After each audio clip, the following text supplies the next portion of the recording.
Hi students, today we are going to discuss the poem There is Another Sky by Emily Dickinson. Emily Dickinson is an American poet and she lived in 19th century.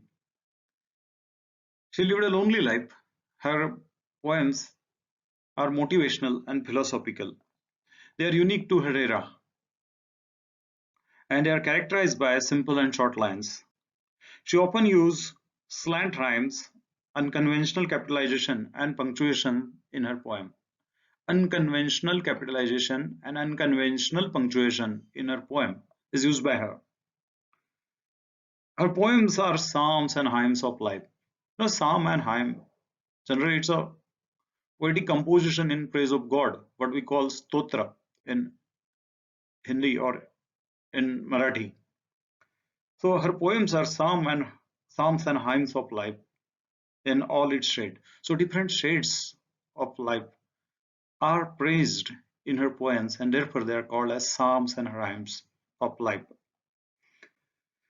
There is Another Sky is an inspirational poem with a message of never say die. Never say die, never quit. It's a Petrarchian sonnet with octave and sextet. The poem is communicating to her brother through a letter. She encourages her brother not to get depressed under any circumstances, not to get depressed, and pleads with him to return home. And she pleads her brother to return home. Life is full of challenges. One can tackle the challenges with a positive attitude.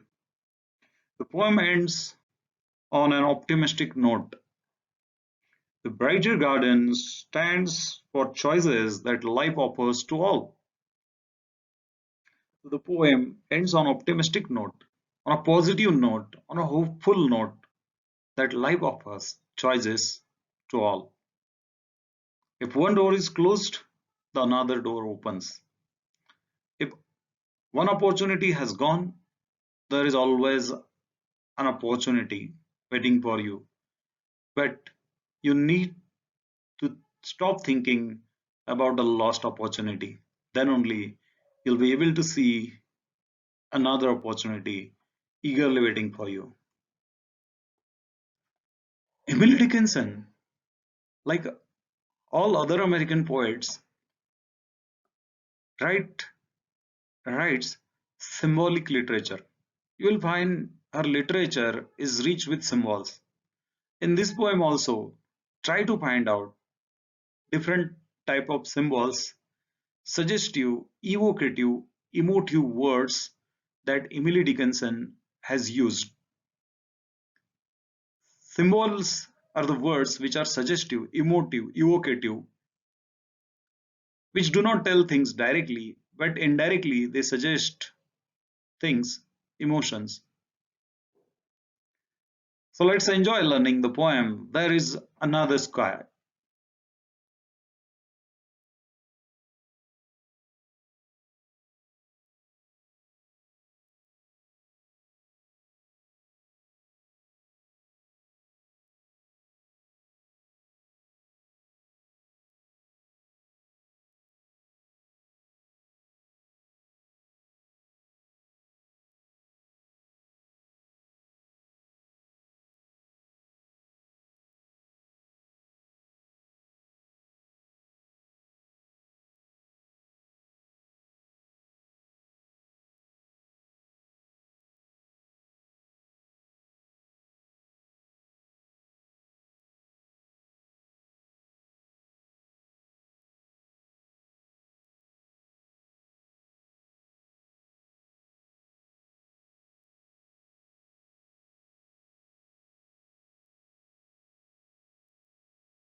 There is another sky.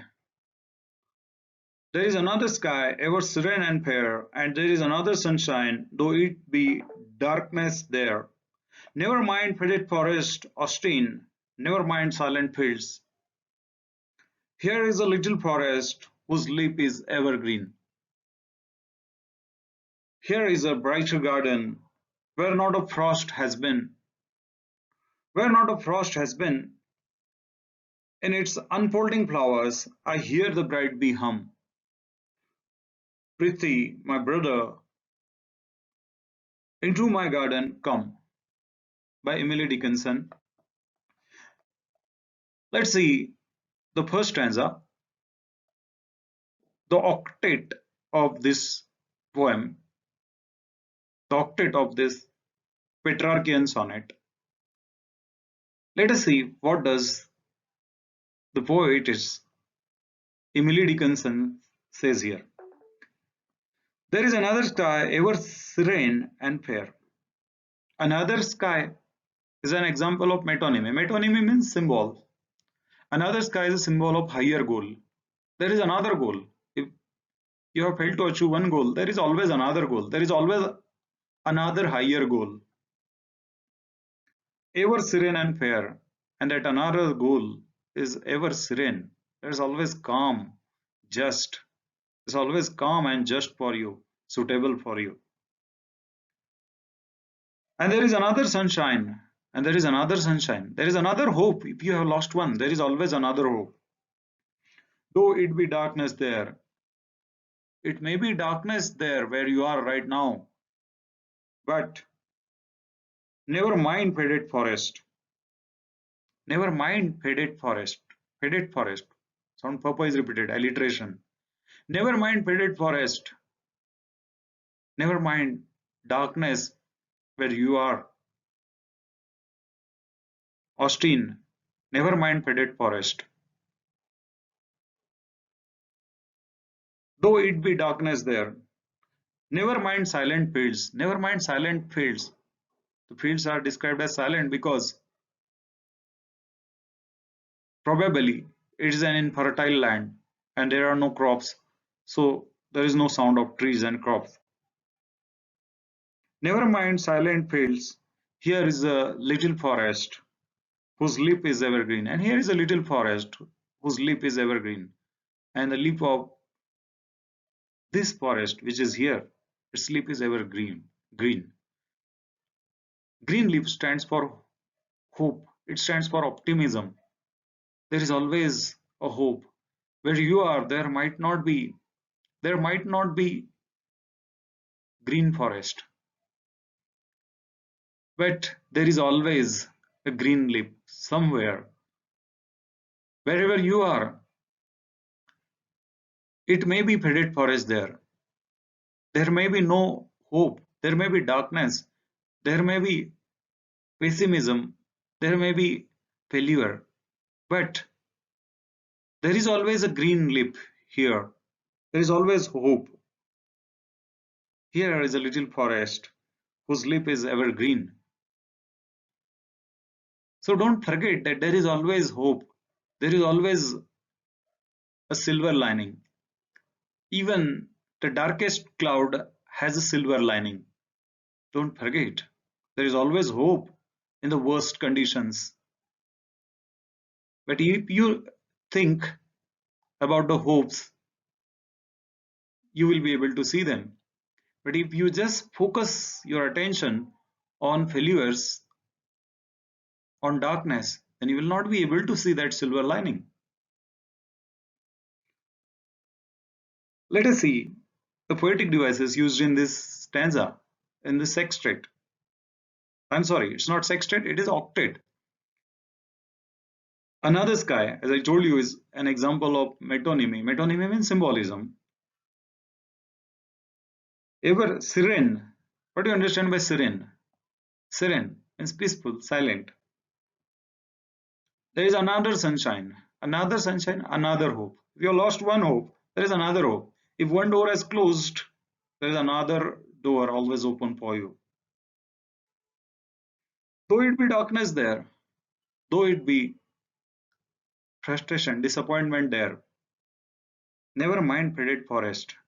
Don't feel bad about the faded forest. Don't feel bad about the lost hopes.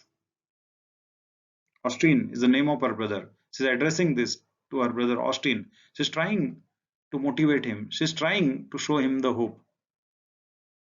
Never mind silent fields. Never mind about infertile land, fruitless efforts. There is a little forest whose leaf is evergreen. There is still hope. Here, there is always another forest where there is green leaf. There is always another opportunity where there is a hope. Green lip stands for another opportunity, a ray of hope.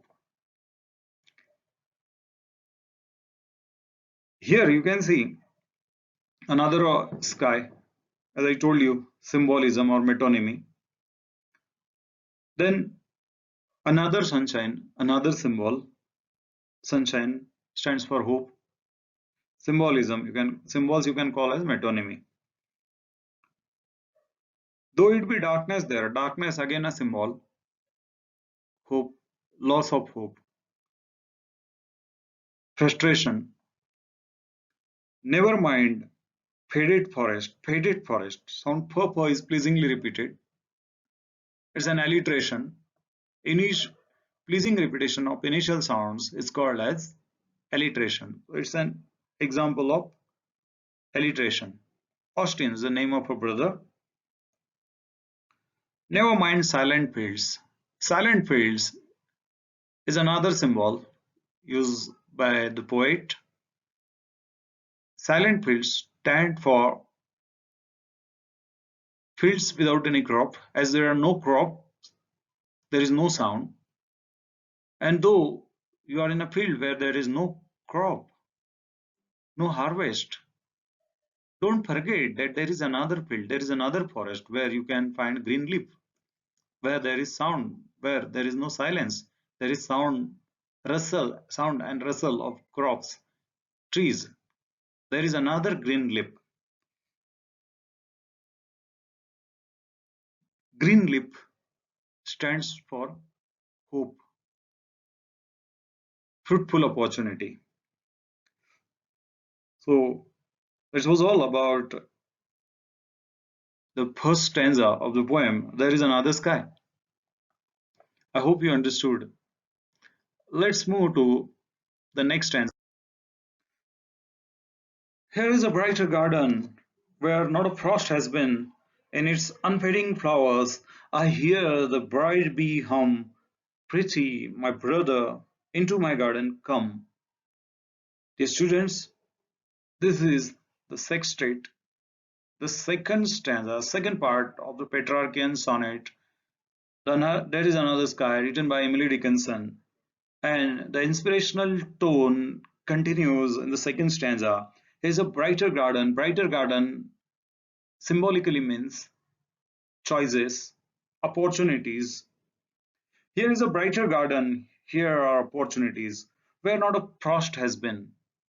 And here there is no frost, no insensitivity, no coldness. Here there is a warmth of feeling. In its unfading flowers, in its unfading flowers, I hear the bright bee hum.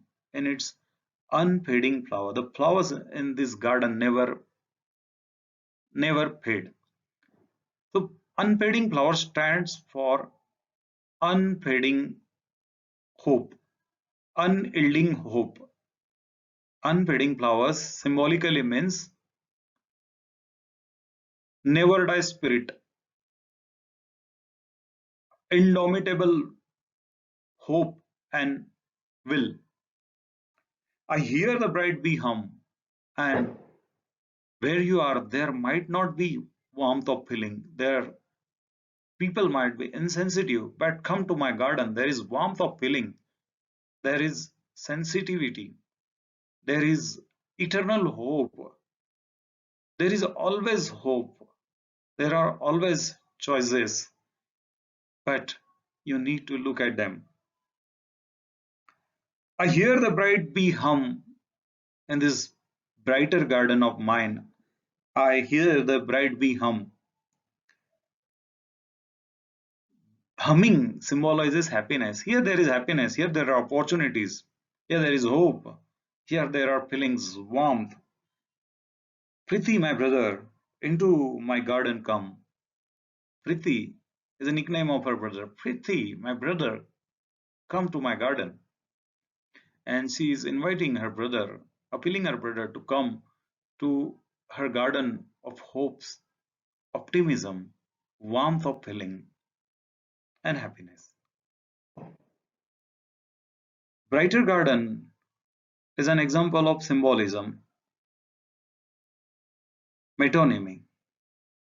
Frost also is a symbol of insensitivity, coldness. Unfading flower, another symbol, unyielding hopes, and indomitable will, unfading flowers. I hear the bright bee hum, bright bee, burr, burr sound, initial sound burr, burr is repeated. It's an example of alliteration. Preeti, my brother, into my garden come. Preeti, my brother. She is exclaiming it. This is an exclamation, and she's addressing it to her brother, and her brother is not present when she's addressing it. So this is an example of apostrophe. When you make an address to absent person, dead person, or personified object, then it's called as an apostrophe, figure of speech. I hope you understood the poem and you enjoyed learning it. The message of the poem is never say die. Never you lose your hope. Winners never quit, quitters never win. There is always hope. Even the darkest cloud has a silver lining. Hope you'll remember it. Thank you so much for listening to me patiently and understanding the poem. If you have any doubts, feel free to give me a call or post your queries on WhatsApp or to my email mastertutor21stcentury@gmail.com. Thank you.